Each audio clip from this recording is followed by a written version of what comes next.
السلام علیکم ورحمۃ اللہ وبرکاتہ۔ Welcome to my YouTube channel الطاری قرآن اکیڈمی۔ آج انشاءاللہ ہم فیضان تجوید سٹارٹ کریں گے۔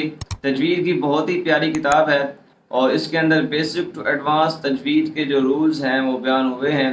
اگر آپ نے اس سے پہلے مدنی قاعدہ اس کے رولز جو ہیں وہ پڑھ رکھے ہیں تو آپ کو پھر یہ تجوید پڑھنا بہت آسان ہوگا، لیکن نہیں بھی پڑھے تب بھی آپ اگر ڈیپلی ان کو سمجھیں گے، توجہ سے ویڈیوز دیکھیں گے، اس کے بعد اپنا سبق یاد کریں گے تو آپ آسانی سے فیضان تجوید کو پڑھ سکتے ہیں۔ تو چلتے ہیں لیپ ٹاپ کی اسکرین پر اور سبق نمبر 1 سٹارٹ کرتے ہیں۔ الحمد للہ رب العالمین والصلاة والسلام علی سید المرسلین، اما بعد فاعوذ باللہ من الشیطان الرجیم، بسم اللہ الرحمن الرحیم۔ فیضان تجوید کا سبق نمبر 1، تجوید کی ابتدائی ضروری باتیں۔ کسی بھی علم یا فن کو شروع کرنے سے پہلے ان باتوں کا جاننا ضروری ہے۔ کن باتوں کا جاننا ضروری ہے؟ کہ علم کا نام، اس کی تعریف، موضوع، غرض و غایت، حکم اور فائدہ، تاکہ اس علم کا حاصل کرنے والے طلبہ کو رغبت حاصل ہو اور اس علم کا حاصل کرنا آسان ہو جائے۔ چنانچہ تجوید کی ابتدائی ضروری باتیں بیان کی جاتی ہیں، یعنی کوئی بھی علم آپ اگر سیکھ رہے ہیں تو اس علم کی تعریف، اس کا نام، موضوع، غرض و غایت، یہ چیزیں اگر آپ کو پتہ ہوں گی تو اس علم کو جب آپ حاصل کر رہے ہوں گے تو وہ آپ کے لیے آسان ہوگا، آپ کے لیے تھوڑا انٹرسٹنگ ہو جائے گا اس علم کو سیکھنا۔ تو یہ جو چیزیں ہیں یہ اس سبق کے اندر ہی بیان ہوں گی۔ تجوید کی تعریف کیا ہے؟ تجوید کا لغوی معنی ہے التحسین والاتیان بالجید۔ التحسین والاتیان بالجید، سنوارنا، خوبصورت کرنا اور کسی کام کو عمدگی سے کرنا۔ تجوید کا اصطلاحی معنی کیا ہے؟ وہ علم یبحث فیہ عن مخارج الحروف وصفاتها وعن طرق تصحیح الحروف وتحسینها، یعنی علم تجوید اس علم کا نام ہے جس میں حروف کے مخارج اور ان کی صفات اور حروف کو تصحیح یعنی صحیح ادا کرنے اور تحسین یعنی خوبصورت کرنے کے بارے میں بحث کی جاتی ہے۔ حروف کی صفات کیا ہیں؟ ٹھیک ہے، یہ چیزیں اگر آپ نے پہلے مدنی قاعدہ پڑھا ہے تو اس میں بیسک قواعد آپ نے پڑھے ہوں گے، لیکن انشاءاللہ ہم آگے تجوید کی کتاب کے اندر جو حروف کی صفات ہوتی ہیں وہ بھی پڑھیں گے انشاءاللہ۔ ہر حرف میں کتنی صفتیں ہوتی ہیں، صفات لازمہ کیا ہیں، صفات عارضہ کیا ہیں، یہ ساری چیزیں انشاءاللہ ہم اسی تجوید کی بک کے اندر آگے پڑھیں گے۔ علم تجوید کا موضوع کیا ہے؟ علم تجوید کا موضوع حروف تہجی ہیں، الف سے لے کر یا تک، یہ 29 لیٹرز ہیں، 29 حروف ہیں، ان کو حروف یہ جو ہے یہ علم تجوید کا موضوع ہے، ٹھیک ہے، جن کی تعداد کیا ہے؟ 29 ہے۔ علم تجوید کا موضوع حروف تہجی ہیں، الف سے لے کر یا تک، جن کی تعداد 29 ہے۔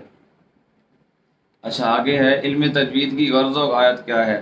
علم تجوید کی غرض و غایت یہ ہے کہ قرآن مجید کو عربی لب و لہجہ میں تجوید کے ساتھ صحیح پڑھا جائے اور غلط مجہول ادائیگی سے بچا جائے۔ اگر ان امور کو بجا لانے میں اللہ عز و جل کی رضا مقصود ہو تو دونوں جہاں میں کامیابی کا ذریعہ ہے۔ علم تجوید کا حکم کیا ہے؟ علم تجوید کا حاصل کرنا فرض کفایہ ہے، یعنی فرض کفایہ ہے، اگر علاقے میں سے ایک بستی میں سے کوئی ایک بھی جو ہے وہ علم تجوید میں مہارت حاصل کر لیتا ہے تو اب ساروں کی طرف سے وہ فرض ادا ہو گیا۔ لیکن آگے کیا فرما رہے ہیں کہ قرآن پاک کو تجوید کے ساتھ پڑھنا فرض عین ہے، ٹھیک ہے، فرض عین یعنی یہ ہر مسلمان پر انفرادی طور پر ضروری ہے، ٹھیک ہے، قرآن پاک کو تجوید کے ساتھ پڑھنا۔ آپ اگر اس میں بہت زیادہ مہارت نہیں حاصل کرتے، بہت بڑے قاری نہیں بھی بنتے، تجوید کے اندر قرأت عشرہ، قرأت سبع نہیں بھی پڑھتے، پھر بھی آپ کو اتنا قرآن پاک سیکھنا ضروری ہے جتنا آپ نماز میں پڑھ سکیں، ٹھیک ہے، تو اس کے لیے آپ کو تجوید سیکھنا ضروری ہے۔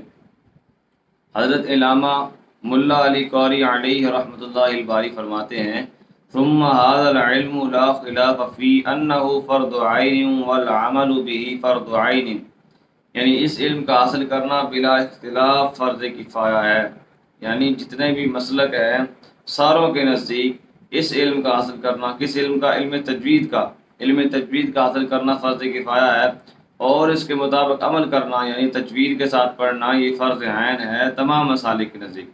اعلیٰ حضرت امام احمد رضا خان علیہ رحمۃ الرحمن فرماتے ہیں اتنی تجوید سیکھنا کہ ہر حرف دوسرے حرف سے صحیح ممتاز ہو فرض عین ہے، بغیر اس کے نماز قطعاً باطل ہے۔ یعنی اگر آپ تجوید نہیں سیکھیں گے، جتنا قرآن کریم نماز کے اندر پڑھنا فرض ہے اتنا آپ نہیں سیکھیں گے، تو پھر آپ نماز پڑھیں گے تو آپ کی نماز نہیں ہوگی۔ تو آگے کوشچن آنسرز ہیں۔ نمبر 1، پہلا کوشچن کیا ہے؟ کسی بھی علم یا فن کو شروع کرنے سے پہلے کن کن باتوں کا جاننا ضروری ہے؟ یہ ہم نے پیچھے پڑھا ہے کہ علم کا نام، اس کی تعریف، موضوع، غرض و غایت، یہ ساری چیزیں ان کا جاننا ضروری ہے۔ تجوید کا لغوی اور اصطلاحی معنی بیان فرمائیں، یہ بھی ہم نے پیچھے پڑھا ہے، اس کو اچھے سے یاد کر لیجئے گا۔ صرف ویڈیو دیکھنے سے یاد نہیں ہوگا، الگ سے ٹائم نکال کے آپ کو اس کو اچھے طریقے سے یاد کرنا پڑے گا۔ علم تجوید کا موضوع کیا ہے؟ علم تجوید کا موضوع حروف تہجی ہے، الف سے لے کر یاد تک 29 لیٹرز ہیں۔ علم تجوید کی غرض و غایت بیان کیجیے۔ علم تجوید کی غرض و غایت بیان کیجیے، یہاں پر اس کا آنسر ہے علم تجوید کی غرض و غایت یہ ہے کہ قرآن مجید کو عربی لفظ و لہجہ میں پڑھا جائے، غلط مجہول ادائیگی سے بچا جائے۔ تجوید کا شرعی حکم تفصیل کے ساتھ بیان کیجیے، تو یہ بھی یہاں پر بیان ہوا ہے، یہ آپ مکمل ابھی مزید جب اگلے اسباق میں آپ جائیں گے تو شرعی حکم جو ہے فتاوی جات جو ہیں اعلیٰ حضرت کے، اور یہ آپ مزید بھی پڑھیں گے۔ اچھا، آج کا سبق ہمارا مکمل ہوا ہے۔ آخر میں یہ حضرت سیدنا امام فخر الدین جو ہیں یہ اساتذہ کی فرما برداری کے حوالے سے، ان کے ادب کے حوالے سے بہت پیاری بات یہاں پر بتا رہے ہیں۔ آئیے اسے پڑھتے ہیں۔ حضرت سیدنا امام فخر الدین عرصہ بندی علیہ رحمۃ اللہ الکبی معروف شہر میں رئیس الامہ کے مقام پر فائز تھے، اور سلطان وقت آپ کا بے حد ادب و احترام کیا کرتے تھے۔ آپ رحمۃ اللہ تعالی علیہ فرمایا کرتے تھے کہ مجھے یہ منصب اپنے استاد کی خدمت کرنے کی وجہ سے ملا ہے۔ میں اپنے استاد کی خدمت کیا کرتا تھا، یہاں تک کہ میں نے ان کا 3 سال تک کھانا پکایا، اور استاد کی عظمت کو ملحوظ خاطر رکھتے ہوئے میں نے کبھی بھی اس میں سے کچھ نہ کھایا۔ سبحان اللہ، ماشاء اللہ۔ آج کا سبق ہمارا مکمل ہوا ہے۔ اس حوالے سے آپ کا کوئی بھی کوشچن ہے تو آپ کمنٹ سیکشن میں پوچھ سکتے ہیں۔ اگر آپ قرآن کریم کو باقاعدہ تجوید کے ساتھ پڑھنا چاہتے ہیں تو اس کے لیے نیچے دیے ہوئے واٹس ایپ نمبر پر رابطہ کر کے آپ باقاعدہ طور پر اطاری قرآن اکیڈمی میں ایڈمیشن لے سکتے ہیں۔ ملتے ہیں نیکسٹ ویڈیو میں، تب تک کے لیے اللہ حافظ۔